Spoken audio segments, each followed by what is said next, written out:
Hey everybody, it's me. Thank you, happy to be here.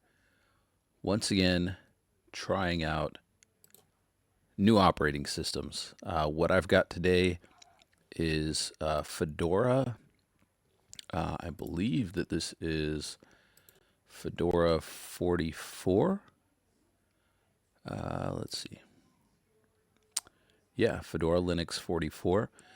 Now, I have not tried Fedora myself. Not And again, I don't want to offend anybody by using terms that I'm not super familiar with. Not vanilla Fedora. I have tried operating systems that are based, versions of Linux that are based on Fedora, but I just haven't tried just Fedora. I know one of the first, I think it was the first versions of Linux I've tried recently, because I did try Linux way in the distant past. And that was Mandriva back then, and that doesn't exist anymore, to my knowledge. But the first version of Linux that I tried once I started to get back into the idea of running Linux on my computers was Bazite. And it was because I wanted a game.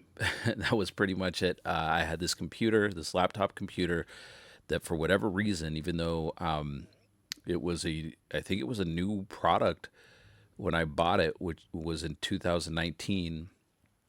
The processor in it, I guess, was not approved.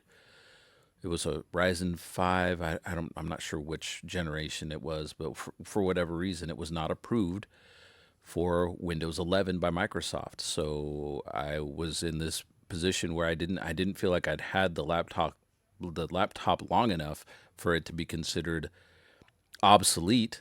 I could do a lot of things with that laptop, but I couldn't run official Windows 11. I know there's workarounds and stuff like that, but I just didn't want to find myself in a situation where I was working around the installation process to get it on my computer to then in the future find other workarounds to keep it running in case somebody implemented some kind of fix to make sure that people who are running it on non-approved hardware could continue running it.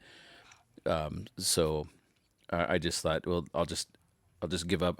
Microsoft did give us the option to continue using Windows 10 for an additional year. I think we had to sign up with a Microsoft account or something, and I did that. So that computer is actually still running Windows 10. I haven't touched it much since going through that process because I was kind of on a mission because I didn't want to stop using that computer. Interestingly enough, through this process, I haven't touched that computer much. Isn't that weird? But anyway, so yeah, I have tried a Fedora-based version of Linux, and that was Bazite, and that was because I wanted to continue using my laptop, my primary laptop, which I don't know if you'd call it primary if I'm not really using it much anymore, but my primary laptop I wanted to continue using. Couldn't get Windows 11 installed on it, and I wanted a game on it. So I heard that Steam was creating their own operating system. I don't think it had an official release yet, or I'm not sure why I didn't go with Steam directly. But in my research, I found out that Bazite was very like gamer focused version of Linux. I think it came with Steam pre-installed, and I buy all of my games through Steam. I play a lot of older titles. I'm just one of those people who like the idea of forking over like 60, 70, $80 plus for a game. It just really it's almost like an injury. It's painful. So I was like, forget that.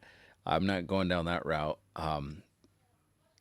So I'm using Steam and I'm buying like older titles, but I think they're still a lot of fun. I mean, I think people forget how much fun Lego Batman was. I still haven't beat that game. But when I hop on my Bazite system and game, sometimes I will. That's my gaming system right now. I will launch Lego Batman, and it works fine on that computer running Linux, not Windows, and gaming through Steam. So anyway, I have tried. I'm repeating myself at this point. I have tried a Fedora-based version of Linux. I just have not tried Fedora. So here's my about screen. You can see I've got this is actual Fedora running on my HP EliteBook 80, I think it's a 8440p, and it's got a Core i5. They keep recognizing it as it says a times four, which I always get confused, thinking that thinking that this is a four core processor. But I'm pretty sure if you look up an i5 M520, I'm pretty sure that's a dual core processor. This is a really, really early into the i5 series of chips processor. So I'm pretty positive it's just a two core. Maybe it's multiplying it by the number of threads. I don't know how it comes up with this times four thing, but anyway. So yeah, it is my EliteBook 8440p, and anyway, and I've upgraded the RAM. It came with I think 4 gigabytes of DDR3 RAM, but it had two slots at the time that I got it. I don't know if it had any RAM in it. I don't think it did. I bought this laptop used at a thrift store for under $10. So it didn't have a hard drive. I know that for sure. I don't think it had a power cable, but it did have the battery, and the battery works. It's crazy. So all I had to do is supply a hard drive and some memory, pretty much, and I had a complete system. So I put two sticks of. So you can see I've got 8 gigabytes here. So I put two sticks of DDR3. Each stick was 4 gigabytes, and I got 8 gigabytes to work with. And then this machine that I got here that I thought was a steal, and I'm able to record videos with and everything, and I've explained this in other videos. This machine is what I'm using to just kind of test things out with other versions of Linux. Because once I started out with Bazite, it just kind of introduced me to this whole new world of alternative operating systems, and I just thought, yes, this is fantastic. You have no idea how, I don't know if I would say devastated, but how unhappy it made me that Microsoft had made this decision that my laptop, that I'd also spent time upgrading and I just kind of spent a lot of time doing a lot of fun things with, was now no longer going to be approved to run their next official version of Windows. Windows 11 was a no go as far as Microsoft was concerned on that computer. And that computer is definitely more capable than this one that I'm using to film and edit videos and install new versions of Linux on. I don't know why my system just popped up with this connection failed message. I don't think that has anything to do with my recording. So I think maybe it just has to do with my internet connection, but I don't need that right now. So anyway, yeah. So on this laptop, I've installed many different versions of Linux at this point, but I've got Fedora on here now. So we're just going to check it out and see how it works. So it is running the GNOME desktop, which I'm not super familiar with. I'm not as comfortable with the way GNOME works as I am with something like Plasma, or the one that I use the most, to be honest, is XFCE. Just because, and again, I'm new to this whole world of Linux, but from what I was able to, the information that I was able to obtain, it looked like XFCE was very low on system resource usage. It left a lot more of my resources free to do other things like game or whatever I want, record video, do whatever. So I'm way more comfortable with XFCE and Plasma. Gnome, not so much. And I'll just show you why. I mean, it just looks way different. Like if you look at it, like where's my start button? This is just like everything's on the bar at the top. Like what's going on? And then I click on that, and it doesn't take me to the start menu. It takes me here, and then this is where that's what I would consider a start menu, is where I just go into the applications. So I don't know. It just ends up confusing me. But this is how GNOME works, I guess, or at least the current version of GNOME. But to me, this whole bar in the bottom center, I know Windows 11 kind of started looking like this, but coming from a Windows background, I'm used to my start button being in the bottom left. I don't have a problem with the start button being at the top. I've used versions of Linux like that before, but it was still a start menu. You know what I mean? You clicked on the button up here, and instead of popping from the bottom left corner and rising up, it would drop down, and you would still have your selections to make off the start menu that way. This doesn't work like that. This is more of a what I feel like it'd be like a Mac-like experience, where you've got this center. I'm gonna call it a dock. I don't know what you call that, but it is what it is. And I'm sure you can go into like the settings and change the look and feel of it to make it look more like Windows, but this is kind of how it looked by default. I haven't changed anything in the settings. So this is Fedora, the current version as of this date, and we'll just take a look and see what I could do. So it came with GNU already on the GNU image GIMP. It came with GIMP already on here, I believe. I don't think I installed that. Maybe I did. But I did install Kdenlive, and I did install OBS Studio. Now, originally I installed OBS Studio from here, from their software center. I'm not sure what they call this. So I just went in here, and I just did a search. So it's up here in the upper left corner, and I just typed in, I guess, OBS.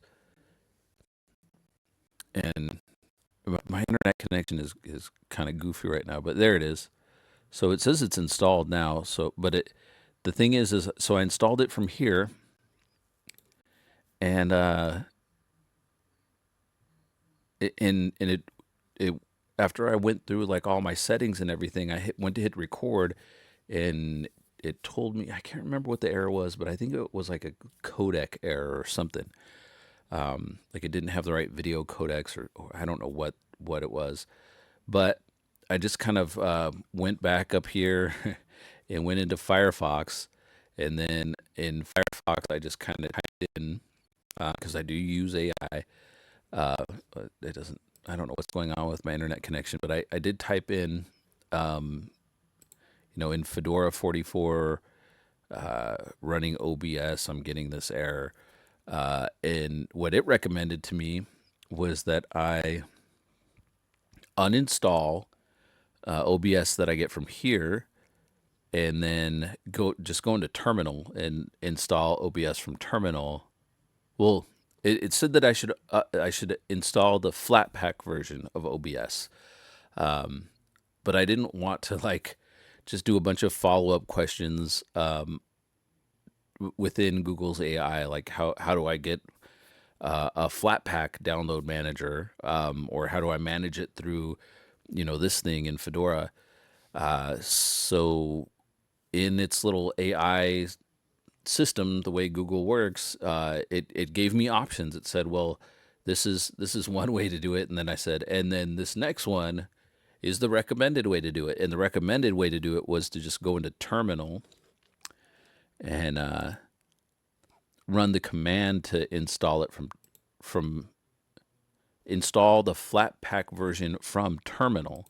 So I just went into the Terminal, which I'll pop up here, and I typed in whatever the command was, Flatpak, whatever, and installed it, and it just worked. And it does AI does give you an explanation on things, kind of a really short explanation, but it did say like something about the one that I would get from like the official Fedora store.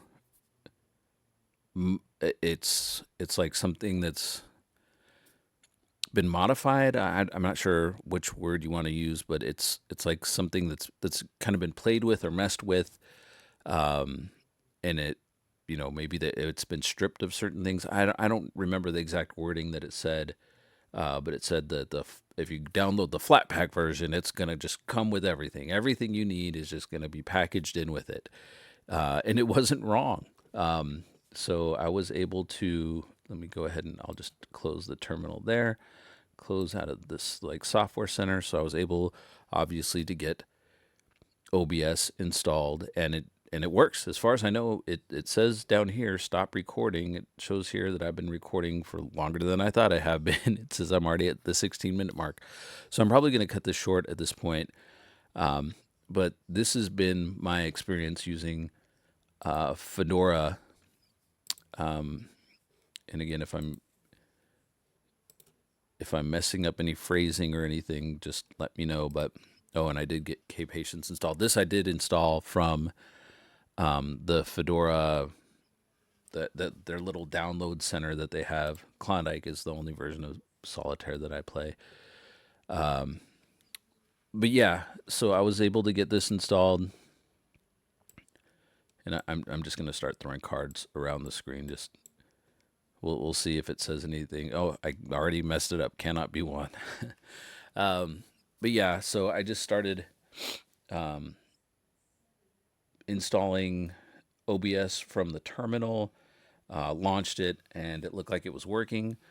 I think I installed Kdenlive, but I think I did that from this software center that they have here. Let's see if I go to installed, scroll down, Kdenlive. There it is.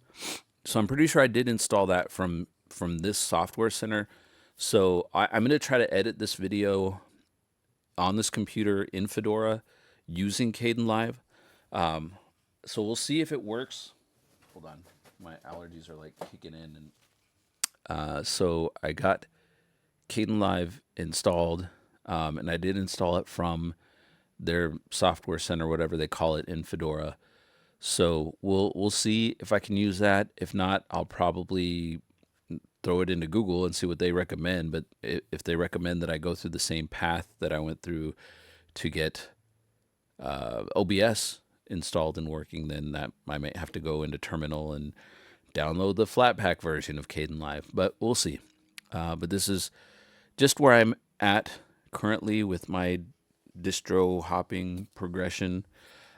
So be sure to like, comment, subscribe, leave a recommendation. Again, your recommendation, I'm always gonna, I look at all comments. I don't get a lot of comments, so it's pretty easy to look at every comment. But I would appreciate if you left me one, and if you do, and you leave a recommendation, then your recommendation might just end up being my next video. With that, I'm going to stop the video, and yeah, just be sure to check out the next one, and that should be coming up shortly. But that's it for now. Peace.